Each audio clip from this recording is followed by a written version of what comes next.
it is your buddy, Peace and Harmony, with you here today. Much love going out to all the beautiful, empowered harmonizers. We are zooming in and focusing in a little bit more in depth on a great viewer question, and that is, really, does the narcissist or the psychopath, do they really feel so entitled and so on top of the world the way that they make themselves out to be? You know, they always seem to be acting superior, just brushing everything off, acting as if nothing bothers them. Or, you know, they have no problem criticizing and condescending others, being very cruel, cold, and insensitive. And do they really feel this? Do they really experience that inside? I think that's a great viewer question, because really what you see on the outside is not what you get on the inside. So, in other words, with the narcissist, the problem is that with their self-esteem is not, you know, what you see is not what you get. They put themselves out there to be very boastful, very braggadocious, very egocentric, meaning condition-centric, meaning if I have, if I do, if I prove, you know, all these different things that are caught up in the ego body, if you will, the ego realm, meaning look at me, look at my accomplishments, and they're not really sort of, they're feeling, the problem with a narcissist is that they're sort of singling themselves out as the one and only, and that everybody else is kind of at the bottom, you know, of the pyramid, and they're the ones who are on top and no one else can reach them, like an untouchable. The narcissist does not have an authentic sense of self-esteem. That's why you don't feel a sense of transparency with them. You feel that there's a snag. You feel that there's something that isn't flowing, that isn't fluid. You feel that perhaps they're, you know, just sort of building themselves up, and really then they don't commit, or they have a commitment phobia, because deep inside they can't follow through on the promises. They don't have it authentically and genuinely. So when we talk about really having a happy existence, is when you're able to let go of that ego, that judgment, that, you know, I am separate, I don't belong. So the narcissist oftentimes makes people feel that they don't belong, that they're not good enough. So you're missing a sense of belonging. And when you're with a sense of belonging or feeling that in a group, it's oftentimes because your authentic self, your true self-esteem, even though it's nonverbal, it is alive and active and thriving. So, you know, the issue is that there's almost like a agenda. You know, they can't just experience the situation as it is. They're holding on to the ego. They're holding on to an outcome. They're holding on to the way things, you know, should be, or they should appear. You know, they oftentimes don't want to seem human. They just want to feel that they're so super polished, or, you know, they just sort of this superficial way and air about them. The grandiosity can be part of that as well. The superficial talk that oftentimes is very alienating to people, and you don't have that authentic sense of connection, and then that lift, you know, that sort of excitement, that joy, that being able to celebrate, which really, when we talk about the holidays, is because there's an authentic sense of self where you're able to let go of the ego. You're able to accept the divine within. You're able to accept the divine within. And the narcissist, I feel oftentimes they don't experience, or they don't allow, and they don't have that humility to accept the divine within. They have to be braggadocious. They have to flaunt. They have to show. They have to prove, explain, and justify. There's always sort of a leveling up or a leveling down, where they'll put you, somewhere where they think you belong, but you don't belong, i.e., they want to be sort of exclusive. And then so if you're in with the group and then all of a sudden you feel perhaps that you're there, but you don't belong, you kind of feel like an outsider, and that you're waiting for ultimately maybe the narcissist will make a move, or they'll be able to say something to you that will settle your feelings. They're not about the feelings. They're not about the empathy. They can, be sensitive and, have, that I would say,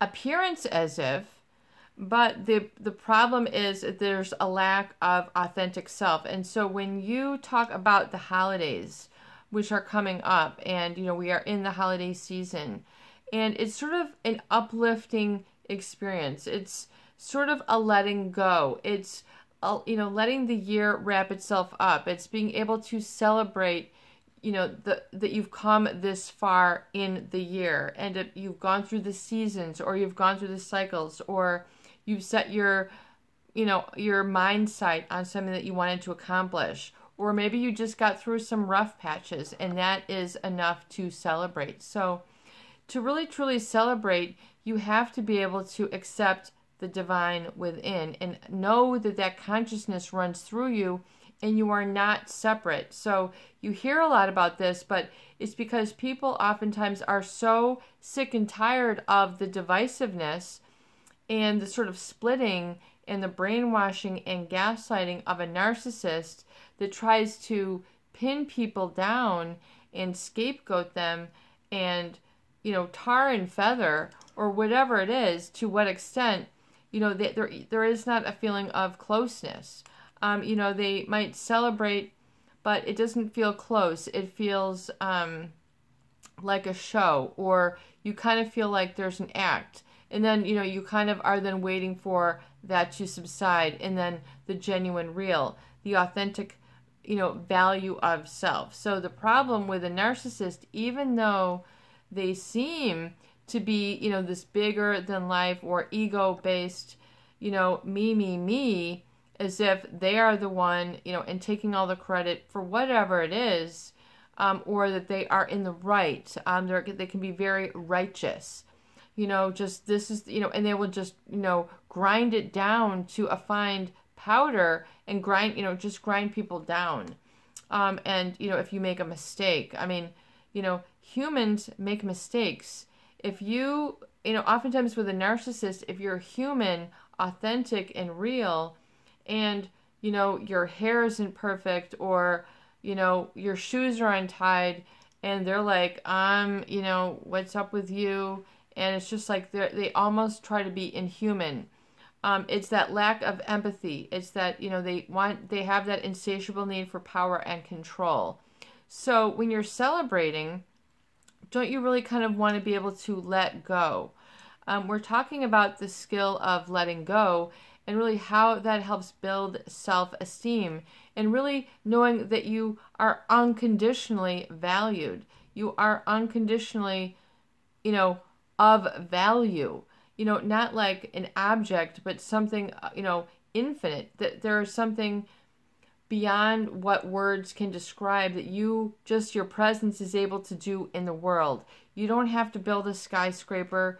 You don't have to invent the next penicillin to be someone of importance. You have to recognize that the unseen works through you, and then will build up and then lift up once you have the confidence and trust to follow through. And, the narcissist, though, the celebration oftentimes is not about belonging. It's about partying, or it's about, having this or that, and it's so exclusive. It's not about sort of sharing and community. But if they are in community, oftentimes you'll find them in upper positions of power, the untouchables. And oftentimes, you have to just understand that they aren't operating on that, oftentimes that sense, that real value of self. And it can be, intolerable, because your subconscious mind knows more than what is going through the conscious mind. And my feeling is that the subconscious mind knows that there's something a little bit imbalanced, and you're trying to correct it. Your subconscious is picking it up. And if you're with these people long enough, you'll find that eventually you feel that you're shutting down, or that you're missing that sense of belonging and connection. And that belonging can come with knowing that you are of value and important to yourself, and it's not conditionally based. Do you see what I'm saying? Because otherwise, it's like having your life on a moving target where only in specific conditions can you be happy, or can you know that you are safe, secure, a person of value, and you can just function and have fluidity.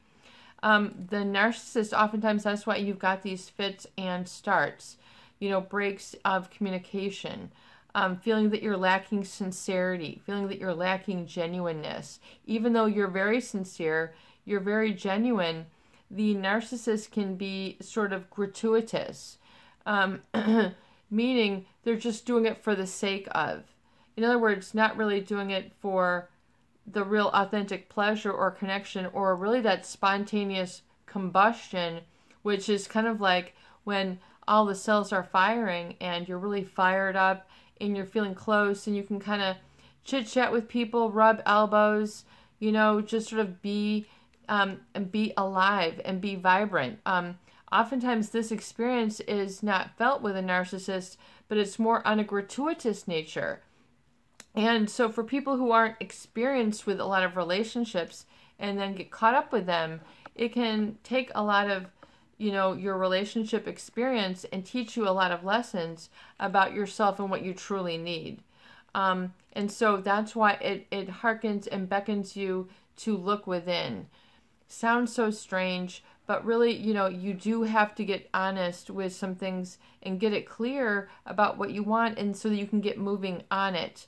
People get stagnant and stuck because they're caught up in this narcissist sort of superficial, gratuitous feeling of love and not really being genuine and being okay to be human. That is such a pressure.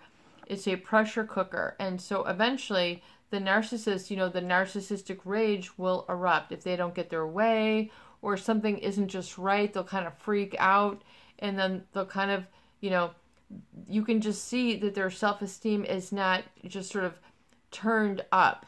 And so you need to understand that you need to sort of pull away and then recalibrate and rebalance your own valuation of self.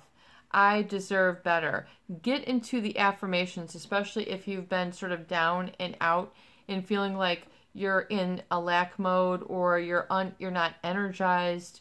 And you're sort of feeling on the nod, that negative, orderly direction of thinking. So really, it's kind of like a path. When you're in the down and out and you're defining yourself by the negative, oftentimes, which is a ripple effect or imprinted on you very intensely or in depth from these relationships, because you have assigned a tremendous amount of value or importance or significance to this person. And that is okay. Don't worry about it. That is okay. But realize that if you call that as an authority, then you don't really sort of have that protection of your own higher power sort of, riding above and keeping on top of it, and being able to have perception of when things are going awry and being able to articulate it, if that makes any sense. So it's very difficult because there's a hollowness, and that hollowness can really feel like a trap, and people oftentimes then are so depleted that they find it difficult to sort of get their energy going up again and getting it up. So realize that then you need to really work on that internal dialogue and turn up the volume on that, so you're more aligned with your heart and your sort of visualization center. Because if you're caught up in the logic, in the analysis, you're spending time trying to resolve something that is really only resolved by a higher sort of illogic. In other words, I can't explain this, but I'm going to let it go. In other words, you haven't tallied everything up. But when you let it go, and then you will allow some other things to move in, you start making space. What is wrong with having space within that was previously, you've had the narcissist move in and pay rent, in your heart, so meaning that like they're taking up your sense of self, which can be, you need to release and sort of let them go, and let them go in wholeness, meaning you don't have to make any definitive sort of judgments about them. Just let them go. I don't know what's up with them, and that's okay. They're this way, and that's okay. It does not bother me. Getting into the understanding and the mindset that they are who they are, and that does not bother me. And just affirming that, getting into the positive affirmation. They are who they are, and that does not bother me. This is who they are, and that does not bother me. They feel this way, and they do that. That does not bother me. In other words, so you can get some immunity and protection from oftentimes those intrusive thoughts. So letting go and allowing really sort of the larger quantum field to fill up the realm of your physical body and then your spirit. You will then be able to uplift, because there isn't sort of that negative weighing you down. The negative emotions are very heavy. They have a low energy cycle. And so you want to let go of those lower energetic states. Identify it. A lot of people want to just, close in and sort of curl up and do into the hibernation. Being able to, understand with yourself, is that healthy? Is that, what is needed? Yes, people do need a retreat, but when it gets to be too much and you don't have that uplifting sense of joy, of belonging, of I am okay, and even if I make a mistake, the universe understands and still loves me, and so you're able to get that resolve, and then that forgiveness and letting go. The forgiveness just has to be illogical. The forgiveness, people oftentimes won't let go until that, when this happens. They've got a subconscious sort of landmark in their mind of when they're going to be able to let it go. When I have kids, when I have this, when this person in my family is married, when they have kids, all these different moving parts that you're assigning and trying to control an outcome. Forgiveness is illogical. It seems like, it shouldn't be, but forgiveness is a profound virtue.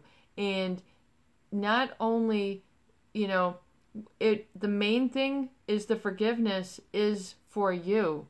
It's saying, I will settle the debt, I will release it. I release you now. You don't owe me, I don't owe you. I don't need this, I don't need that. You can get into the illogical and then forgive. Forgiveness is a higher, profound state. And it can be very, very energizing. So forgiveness of yourself, forgiveness of what others have done, even if it's, taken a huge hunk out of you. This is life. This is part of life. So you have to accept that it's beyond your control, and it is supposed to be this way, and you are supposed to be on the path that you are, and then correcting and knowing that you're getting wiser on your path, and understanding what that pod thinking is feeling like, positive, orderly direction. Once you can release, expunge, in its entirety, flush out and drain all the negativity out, especially that has, been imprinted on you from, the larger grid, because, one relationship will then ripple and connect with many other relationships. And if you then are feeling low, then you're going to start to feel low in other areas, and you're not going to make the progress. You need to get the affirmations up. I am intelligent. I am smart. I am with it. I am on it. I am on top of my feelings. I love my feelings. My feelings are where it's at. I trust myself. Unequivocally, I trust myself. But this has to be, the affirmations will get you back on track. It's like giving yourself, being your own champion, having that mechanism within is really crucial to understand and restore that feeling of valuation and fluidity and lack of, so that there's no more just sort of that knotting up or that energy blockage that can cause so much conflict and confusion. It's like self-created. You are creating your own suffering. You're creating your own self-judgment. You're mimicking the judgment of others, and then you're instilling suffering within yourself. Don't run that program. Realize that the message is there for you to tune into, and then let it go, because then once you do, you're going to say, I am doing this. I am getting into action. And then you'll feel it coming deep from within, that authentic sense of self, which oftentimes you cannot experience when you're in the presence of a narcissist or in a very close relationship with a narcissist or a psychopath, because it's not activated. There's a different connection of energy. Your mirror neurons are picking this up. There's more than meets the eye. It's bigger than you. And that's kind of like a hallelujah, when you can enlarge and expand. And it's a physical feeling of enlarging and expanding and letting sort of all that tension, fade or go away, and just, stop. It doesn't visit you anymore. The tension has, exited the building.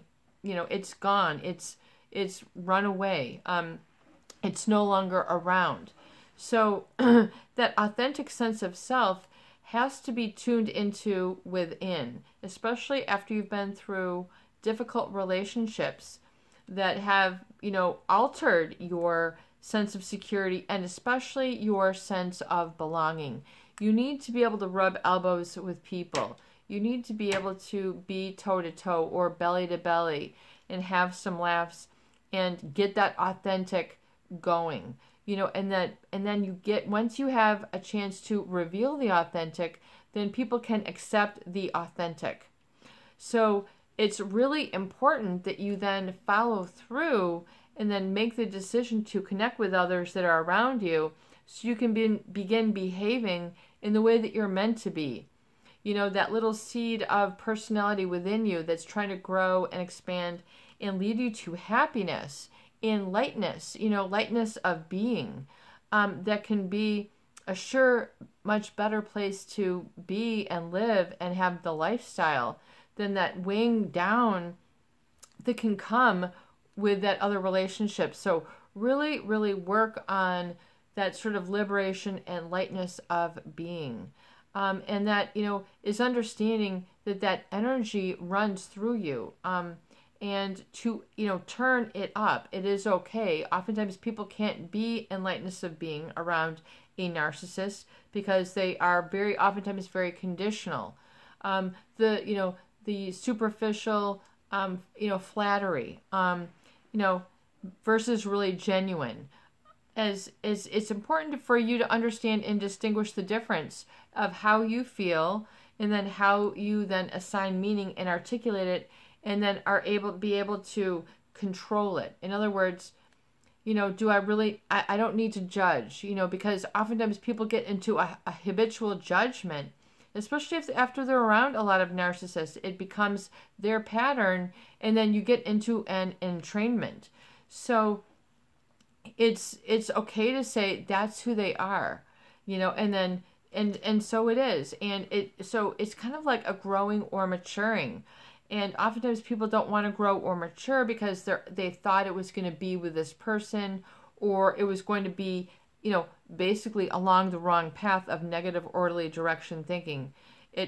you thought you were going this way, but the narcissist was going that way. So it's important to understand where your way is, and sometimes you don't have to know the way, but know that the way will express itself within you. The way will present itself. The way will come from within. And that door needs to be like opened up, but oftentimes we're too afraid to open it up around these extremely judgmental people, or it just didn't have a chance to flourish, but you have to say now is the time to assign value to yourself. That's your number one assignment. Number one. And to allow that to be, and recognize it, and not in a, oh, wow, I am of value, I have the divine within me. It's to know that it's running through you and it's running through everybody, everything, and that you'll get a chance to appreciate and enjoy people for that lightness and heart of being when your heart is sort of guiding you. Follow your heart. I mean, I've got that right there. It's an actuality because oftentimes the mind is ego-based. It's based on the judgment, and it can oftentimes drive your behavior in the wrong direction. And people oftentimes find themselves in a midlife crisis, and then they're just throwing out the keys. They left all, their family, and then you find that, they're like, it's because the ego has misled them, and they're living in the ego rather than in the heart. Don't be fooled by the ego. Don't be fooled by the traps of the ego. What are the traps of the ego? Well, that's a whole nother discussion, but I think if you've been with this channel for a while, you kind of are understanding what the ego is like. And if you've been married to an ego, this can be difficult because you can feel that, you're with them, but you're not really with them.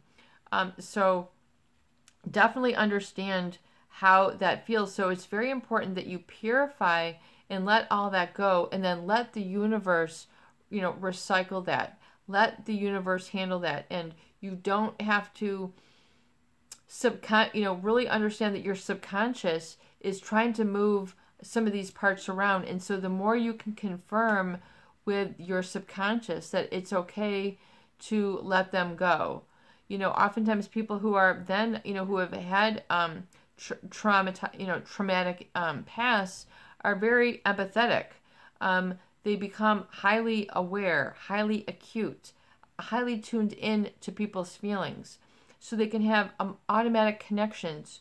They can pick up when someone's having a bad day. They share a little something, and then you say something, and then they go, you know what, man, that just made my day. And then you get a smile, and then you're like, the world is okay again. Life is okay again. It's that letting go of ego, and it's being that mature, just having that maturity of letting go, which is a skill, and practice it if in those pockets of your life. And know that it's okay, and that continue to do the release. Continue to do the release and let go. And you'll find yourself, maybe dancing a little bit, or, being a little happy, just doing things with a little bit more flair. You find that you're becoming more of who you are. And it doesn't need external validation. I think that's the key, and the difference is the narcissist is oftentimes looking for that external validation, and true self-esteem doesn't need to have that counterforce of validation. It exists on its own, for its own, and it doesn't need anything external to be. Does that make sense? This is your buddy, Peace and Harmony, with you here today. I hope that these videos do help. Please share, please subscribe, and please donate for more great tools, videos, discussion, and support. Peace out. Have a beautiful one. Thanks for listening.